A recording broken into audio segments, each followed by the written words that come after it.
Assalamualaikum warahmatullahi wabarakatuh. Ya para sahabatku, apa kabar semuanya? Semoga kabar baik selalu dan berada dalam lindungannya. Ya para sahabatku, sesibuk apapun kita, jangan lupa bersyukur kepadanya. Para sahabatku, pada kesempatan kali ini saya akan berbagi pengalaman tentang ilmu pertanian, yang mana kesempatan kali ini saya akan membahas tentang bagaimana caranya menanam tomat atau pohon tomat yang baik dan benar agar hasilnya melimpah sehingga kita dapat menikmatinya, anugerah dari Allah Subhanahu wa taala. Nah, pada kesempatan kali ini saya akan membahas tentang sebelum kita menanam pohon tomat ini, sebelumnya ketika kita mengolah lahan, kita perhatikan tentang pH tanah. Biasanya kalau pH tanahnya kurang dari 4 atau 5, maka kita dianjurkan untuk menambahkan yaitu kapur dolomit ya. Setiap bedengan itu kalau bisa dikasih kapur dulu sebelum ditanami.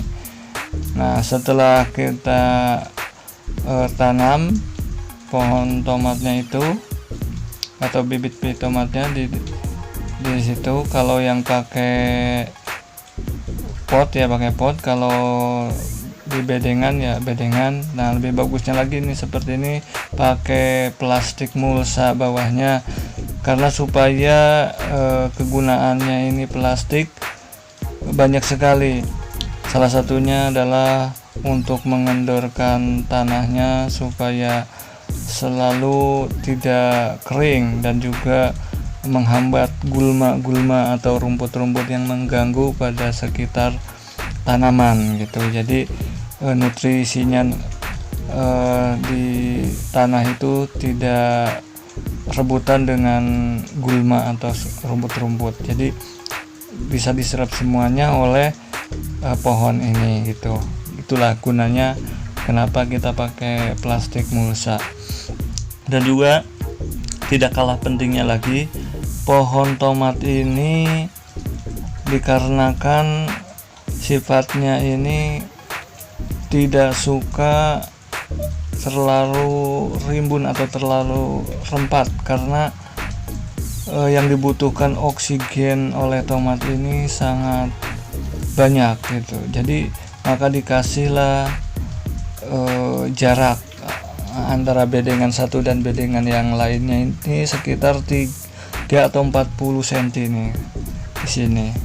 Jadi supaya oksigennya itu cukup. Nah, dan juga selain membutuhkan oksigen yang lebih banyak, pohon tomat ini juga diperlukan atau memerlukan sebuah sinar matahari yang cukup juga. Jadi perharinya ini sekitar 10-12 jam per hari. Nah, jadi kalaulah kita menanam tomat di banyak pepohonan sekitar tanaman tomat ini, seperti kayu-kayuan yang lebih tinggi, maka hasilnya tidak optimal gitu, jadi tidak bagus. Maka diusahakan ditahan di lahan yang sangat terbuka gitu. Nah, seperti ini. Jadi jangan sampai kita menanam tomat ini di banyak pepohonan yang rimbun sehingga sinar matahari itu tidak full gitu bersinarnya. Nah, setelah itu kita perhatikan, kalau kita sudah menanamnya sekitar umur 1 atau 2 minggu ya, 1-2 minggu, maka kita perhatikan bibit-bibit tomat yang usia segitu itu rentan, kadang kebanyakan air atau apa, maka ada yang mati, maka kita harus sering nyulam. Jadi mengganti tanaman-tanaman yang mati digantikan dengan yang baru. Jadi jangan sampai kalau mau menyulam itu lebih dari usia 2 minggu. Kalau misalkan 2 minggu ke sana, nantinya buahnya itu tidak seragam. Yang lain sudah berbuah, yang ini misalkan belum, nanti tidak seragam intinya gitu ya. Nah, selain kita memperhatikan penyiraman, juga memperhatikan juga dari segi penyakit, karena pohon tomat ini rentan dengan beberapa penyakit atau hama pengganggu. Salah satunya yaitu ulat, lalat buah, dan juga dari bawah itu cacing biasanya menyerang akar. Nah, maka caranya dengan menyemprotkan semprotan atau racun yang namanya insektisida sistemik, maka disemprotkan di usia sekitar 1 minggu. Nah, juga selain kita memperhatikan penyakit, juga tidak kalah pentingnya juga kita memperhatikan tentang pemupukan. Pemupukannya ini bisa dilakukan seminggu sekali atau juga sebulan sekali, dengan ukuran pupuknya yang bagus itu pakai NPK sekitar 2 gram, dan juga pupuk kompos kalau bisa itu 1 genggam lah. Nah, itu per tanaman gitu. Jadi nanti hasilnya akan bagus. Dan juga setelah kita memperhatikan pemupukan, juga jangan lupa juga pemangkasan.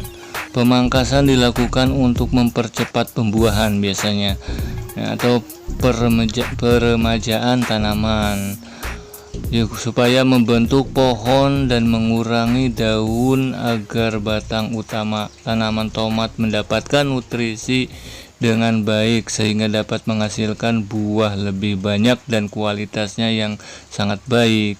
Maka pangkaslah tanaman tomat ketika sudah tumbuh besar ya. Jadi pangkas setiap cabang atau ranting yang tumbuhnya tidak tepat atau yang terkena penyakit.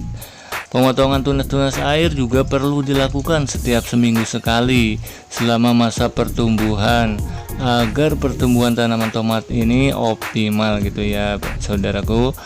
Nah, setiap tanaman hanya menyisakan 1 cabang, dan setiap cabang hanya terdiri dari 3 tandan, dan setiap tandan disisakan 5 buah, agar buah yang dihasilkan itu besar-besar dan berkualitas baik gitu. Jadi kita perhatikan juga dari segi pemangkasan tadi. Nah, dan setelah kita memperhatikan tentang pemangkasan, dan juga kita tidak lupa, tidak kalah pentingnya lagi, yaitu penyiraman. Ya, penyiraman dilakukan kalau bisa itu kalau di musim kemarau itu 1 hari 2 kali, pagi dan sore hari. Dengan catatan kalau kita mau menyiram tanaman tomat ini jangan sampai tergenang air, atau akarnya itu jangan sampai terendam air, karena tanaman tomat ini sangat rentan mati kalau tergenang oleh air. Jadi kita harus memperhatikannya. Nah, karena dibikin got-gotan seperti ini, di area kanan dan kirinya dikasih parit, supaya kalau ada air yang terlalu banyak supaya mudah mengalir ke parit yang ada di tengah ini. Dan juga diusahakan kalau menyiram pagi dan sore yang lebih banyak penyiramannya itu, volumenya itu, yaitu lebih banyak di waktu sore. Misalkan kalau pagi itu contoh 1 liter, nah kalau sore itu 2 liter. Karena apa? Karena di waktu sore, yaitu untuk menggantikan nutrisi atau cairan yang sudah diserap oleh sinar matahari di waktu siang hari tadi gitu, dan juga untuk bekal satu malam gitu. Nah, begitulah para sahabatku sekilas tentang tanaman tomat. Terima kasih kepada saudara yang sudah mampir. Wassalamualaikum warahmatullahi taala wabarakatuh.